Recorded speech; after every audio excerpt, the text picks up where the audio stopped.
RC education में आपका स्वागत है।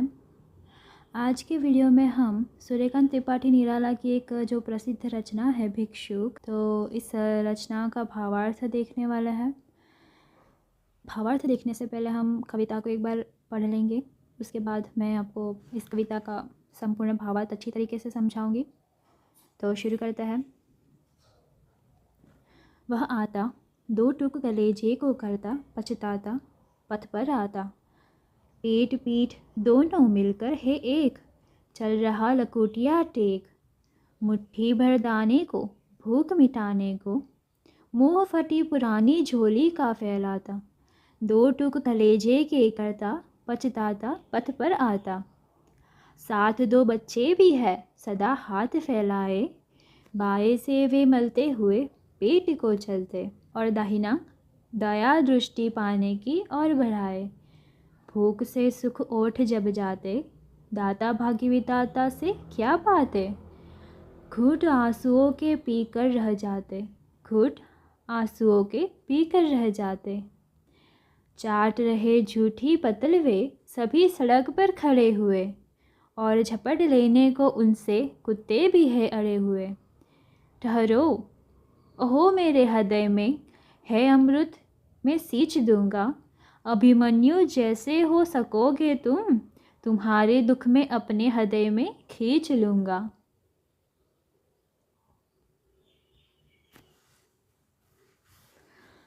तो कवि निराला जी की ये जो भिक्षुक कविता है, तो उनके चर्चित काव्य संग्रह परिमल में इस कविता को संग्रहित किया गया है। समाज के पीड़ितों, दुखी, दीन दलितों के प्रति निराला जी का हृदय विशेष संवेदनशील रहा है। उसकी ही झलक प्रस्तुत कविता में भी स्पष्टतः दिखाई देती है। इस कविता में कवि ने एक भिखारी और उसके दो बच्चों की दयनीयता अवस्था का वर्णन किया है और उनके प्रति सहानुभूति प्रकट की है। प्रस्तुत कविता में कवि ने भिक्षुक का यथार्थ वर्णन किया है। कविता में भिखारी मजबूरन भीख मांगने के लिए विवश है। शारीरिक दुर्बलता एवं दयनीय आर्थिक स्थिति के कारण वह अपना एवं अपने परिवार का पेट भरने में भी अक्षम है। इसलिए वह अपनी फटी हुई पुरानी जो झोली है, वह समाज सम्मुख बार बार फैलाकर दया की याचना करता रहता है। इस भिखारी से भी बदतर जिंदगी जीने के लिए प्रवृत्त है उसके बच्चे, जो अपने दोनों हाथों से भूख एवं भिक्षा की याचना को समाज के सामने बार बार जाहिर कर रहे हैं। लेकिन बेदर्द एवं जालिम जो समाज है, वे सब कुछ भी नहीं हासिल होता है, और भाग्य विधाता से भी वे जब कुछ नहीं पाते तो वे सिर्फ आंसुओं के घूंट पीने के लिए मजबूर हो जाते हैं। रास्ते पर जो पड़े झूठे पतलों को, ये जो रास्ते पर पड़े जो झूठे पतले हैं, उनको लेकर भी उन्हें कुत्तों के साथ संघर्ष करना पड़ता है। यानी कि जो कवि है वो यह दर्शाना चाहते हैं कि उनका जीवन पशुओं से भी बदतर और गया गुजरा है। कवि के संवेदनशील हृदय में उनके प्रति हमदर्दी देखने को मिलती है। उनका ये जो दुख, दर्द एवं पीड़ा को अपने अंदर समाने की जो बात कवि कहता है, लेकिन उन्हें भी इसके लिए संघर्षरत रहने की नसीहत कवि देते हैं। भिक्षुक के प्रति अपार सहानुभूति को कवि ने इस कविता के माध्यम से प्रकट किया है। तो अब हम अच्छी तरीके से ये जो कविता है भिक्षुक, उसको समझ लेते हैं। मैंने तो आपको समझा दिया शॉर्ट फॉर्म में, लेकिन कविता को अब हम समझते हैं।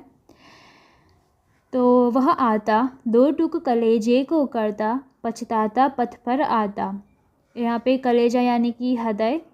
प्रस्तुत कविता में कवि दिनहीन भिक्षुक को रास्ते पर आते देखता है, जिसकी अवस्था बेहद ही दर्दनाक एवं दयनीय है। संवेदनशील हृदय के कवि उसकी निर्मम व्यथा को चित्रित करते हुए कहते हैं कि ये जो भिक्षा की याचना करते हुए उस भिखारी के कलेजे के टुकड़े टुकड़े हो रहे हैं। उसका कलेजा भीख मांगते मांगते चूर चूर हो रहा है। वह अपनी इस अवस्था के लिए पछता रहा है, पर भीख मांगने के लिए वह विवश है। पेट पीठ दोनों मिलकर है एक, चल रहा लकोटिया टेक। लकोटिया यानी कि लकड़ी। मुट्ठी भर दाने को, भूख मिटाने को, मुँह फटी पुरानी झोली का फैलाता। दो टुक कलेजे के करता, पछताता पथ पर आता। तो उसकी ये जो स्थिति है वो इतनी क्रूश एवं दुर्बल है कि उसका जो पेट है और पीठ दोनों एक ही दिखाई दे रहे हैं। वह लाठी लेकर चल रहा है, जो उसकी शारीरिक दुर्बलता एवं वृद्धावस्था को भी दर्शाता है। यानी कि उन्होंने कब से कुछ खाया है नहीं, तो फिर उनके अंदर ताकत ही नहीं है कि वो चल सके, इसलिए वो लकड़ी के सहारे आगे बढ़ते हैं। वह अपने पेट की भूख मिटाने के लिए सिर्फ मुट्ठी भर दाने की ही याचना करते हुए अपनी फटी हुई पुरानी झोली को बार बार फैला रहा है। यह उसकी व्यवस्था बनी हुई है, लेकिन ऐसे करते हुए उसके कलेजे के टुकड़े टुकड़े हो जाते हैं। वह पछताता है, लेकिन फिर भी रास्ते पर भीख मांगने के लिए तो प्रवृत्त ही हो जाता है, क्योंकि खाना भी तो है। इसी वजह से साथ 2 बच्चे भी है सदा हाथ फैलाए, बाएं से वे मलते हुए पेट को चलते और दाहिना दया दृष्टि पाने की ओर बढ़ाए। भूख से सुख ओठ जब जाते, दाता भाग्य विधाता से क्या पाते, घूंट आंसुओं के पीकर रह जाते।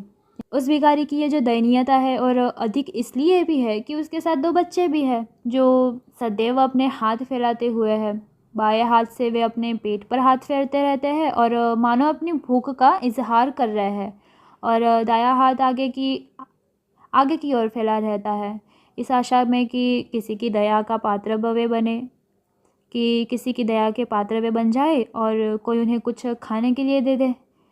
किसी की भी दया दृष्टि जब उन पर नहीं पड़ती है, तो फिर वो उनके जो होठ है वो भूख के कारण सूख जाते हैं और भाग्य विधाता से वे कुछ भी नहीं पाते, तो वे आंसुओं के घुट पीकर ही रह जाते हैं।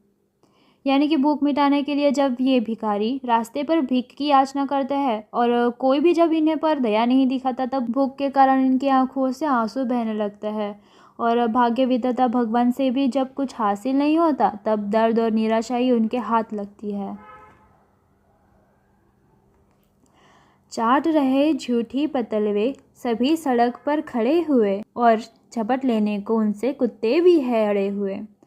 कवि कहते हैं कि ठहरो, अहो मेरे हृदय में है अमृत, मैं सींच दूंगा, अभिमन्यु जैसे हो सकोगे तुम, तुम्हारे दुख में अपने हृदय में खींच लूँगा।